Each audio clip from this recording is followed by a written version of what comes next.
কর্মকর্তা ও কর্মচারীদের উদ্দেশ্যে বিদায়ী ভাষণ দিলেন প্রধান উপদেষ্টা। ছায়া মন্ত্রিসভা গঠনের সিদ্ধান্তকে স্বাগত জানায় বিএনপি, মন্তব্য সালাউদ্দিন আহমদের। নবনির্বাচিত এমপিদের সাথে মতবিনিময় করলেন জামায়াত আমির। নতুন মন্ত্রীদের অফিস ও গাড়ি প্রস্তুত হচ্ছে, জানালেন মন্ত্রিপরিষদ সচিব। রমজান মাসে হাই স্কুল বন্ধ রাখতে হাইকোর্টের দেয়া আদেশ স্থগিত। আসসালামু আলাইকুম। দিগন্ত প্রাইম টাইমে সবাইকে আমন্ত্রণ জানাচ্ছি, আমি সায়মা আক্তার। শুনছিলেন সংবাদ শিরোনাম, এবার বিস্তারিত। অন্তর্বর্তী সরকারের প্রধান উপদেষ্টা অধ্যাপক ডক্টর মোহাম্মদ ইউনূস সোমবার তার কার্যালয়ের কর্মকর্তা কর্মচারীদের উদ্দেশ্যে বিদায়ী ভাষণ দিয়েছেন। ভাষণ শেষে তিনি কার্যালয়ে কর্মরত সবার সাথে ফটো সেশনে অংশ নেন। প্রধান উপদেষ্টার প্রেস উইং এ তথ্য জানিয়েছে। অধ্যাপক ইউনূসের নেতৃত্বে ২০২৪ সালের ৮ আগস্ট দায়িত্ব নেয় অন্তর্বর্তী সরকার। ত্রয়োদশ জাতীয় সংসদ নির্বাচনের পর মঙ্গলবার নতুন সরকারের শপথ গ্রহণের মধ্য দিয়ে শেষ হচ্ছে অন্তর্বর্তী সরকারের মেয়াদ। গত বৃহস্পতিবারের জাতীয় নির্বাচনে ২১২টি আসনে বিজয়ী হয়ে পরবর্তী সরকার গঠনের প্রস্তুতি নিচ্ছে বিএনপি নেতৃত্বাধীন জোট। নির্বাচনে জামায়াতে ইসলামী নেতৃত্বাধীন জোট পেয়েছে ৭৭টি আসন। বিরোধী দলের ছায়া মন্ত্রিসভা গঠনের সিদ্ধান্তকে স্বাগত জানায় বিএনপি, এমনটা জানিয়েছেন বিএনপির স্থায়ী কমিটির সদস্য সালাউদ্দিন আহমদ। সোমবার বিএনপির গুলশান কার্যালয়ের সামনে সাংবাদিকদের প্রশ্নের জবাবে একথা বলেন তিনি। সালাউদ্দিন আহমদ বলেন, বিরোধী দলের ছায়া সংসদ করার সংস্কৃতি উন্নত বিশ্বে আছে। যদি তা হয় তাহলে একে স্বাগত জানাই। এদিকে মঙ্গলবার সংসদীয় দলের সভা ডেকেছে ত্রয়োদশ জাতীয় সংসদ নির্বাচনের বিজয়ী দল বিএনপি। মন্ত্রিসভায় কারা স্থান পাচ্ছে এমন প্রশ্নে সালাউদ্দিন বলেন, মন্ত্রিসভায় কারা স্থান পাচ্ছে তার জন্য আগামীকাল পর্যন্ত অপেক্ষা করতে হবে। ত্রয়োদশ জাতীয় সংসদ নির্বাচনে বাংলাদেশ জামায়াতে ইসলামী থেকে নবনির্বাচিত সংসদ সদস্যদের সাথে মতবিনিময় করেছেন দলটির আমির ডাক্তার শফিকুর রহমান। সোমবার সন্ধ্যা 6:30টায় মগবাজারের আল-ফালাহ মিলনায়তনে এ মতবিনিময় সভা অনুষ্ঠিত হয়। এদিকে ১১ দলীয় ঐক্যের উদ্যোগে সারা দেশে নির্বাচনোত্তর সহিংসতার প্রতিবাদে আজ বিকেলে রাজধানীতে বিক্ষোভ সমাবেশ ও মিছিল করে দলটি। এবারের নির্বাচনে ২২৪ আসনে প্রতিদ্বন্দ্বিতা করেছিল জামায়াত ইসলামী, সেখানে ৬৮ আসনে জয়লাভ করে দলটি।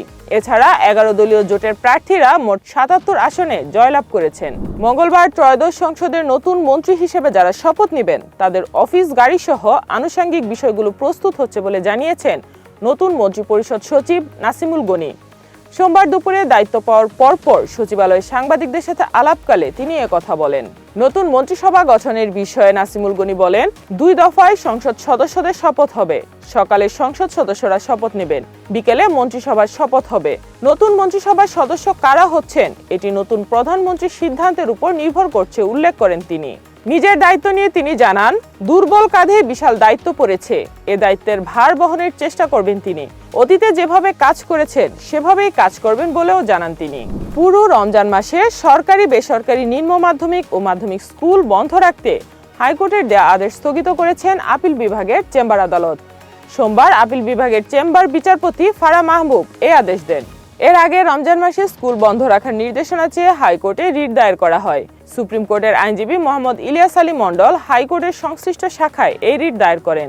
গত ৫ জানুয়ারি পবিত্র রমজানে স্কুল বন্ধ রাখতে সরকারকে আইনি নোটিশ দেন সুপ্রিম কোর্টের ওই আইনজীবী। আন্তর্জাতিক সংবাদ। চলতি সপ্তাহেই অনুষ্ঠিত হবে গাজার বোর্ড অব পিসের প্রথম বৈঠক। উদ্বোধনী দিনেই যুদ্ধবিধ্বস্ত গাজা পুনর্গঠন ও মানবিক সহায়তায় $৫০০ কোটি অনুদানের প্রতিশ্রুতি পাওয়া যাবে বলে জানিয়েছেন মার্কিন প্রেসিডেন্ট ডোনাল্ড ট্রাম্প। ট্রুথ সোশ্যালে দেয়া এক বার্তায় তিনি জানান, বৃহস্পতিবার ওয়াশিংটনে অনুষ্ঠিত হবে এই সম্মেলন। এতে ২০টিরও বেশি দেশের প্রতিনিধি দল অংশ নেবে। তবে কোন কোন দেশ অর্থায়নের অঙ্গীকার করেছে সে বিষয়ে স্পষ্ট করে কিছু জানাননি ট্রাম্প। গাজার নিরাপত্তা নিশ্চিতে বেশ কয়েকটি দেশ সেনা পাঠানোর প্রতিশ্রুতি দিয়েছে বলেও উল্লেখ করেন তিনি। এবারে খেলার খবর। স্প্যানিশ লা লিগায় আজ জিরোনার মুখোমুখি হবে বার্সেলোনা। সোমবার বাংলাদেশ সময় রাত ২টায় মাঠে গড়াবে খেলাটি। লিগ টেবিলে চির প্রতিদ্বন্দ্বী রিয়াল মাদ্রিদকে পেছনে ফেলে শীর্ষে ফিরতে জয়ের বিকল্প নেই কাতালানদের। গুরুত্বপূর্ণ এই ম্যাচে মার্কাস রাশফোর্ডকে পাওয়ার আশা পুরোপুরি ছেড়ে দিয়েছেন বার্সা কোচ। তবে ব্রাজিলিয়ান ফরোয়ার্ড রাফিনিয়ার খেলার সম্ভাবনা জোরালো বলেই দাবি ফ্লিকের। উল্লেখ্য, ২৪ ম্যাচে ৬০ পয়েন্ট নিয়ে পয়েন্ট তালিকার শীর্ষে রয়েছে রিয়াল মাদ্রিদ। এক ম্যাচ কম খেলা বার্সা রয়েছে ঠিক পরেই, তাদের পয়েন্ট ৫৮। এই ছিল আজকের প্রাইম টাইমে। এরপর এক নজরে বিশ্বের আলোচিত সংবাদ। সবাইকে দেখার আমন্ত্রণ জানাচ্ছি। এতক্ষণ সাথে থাকার জন্য ধন্যবাদ।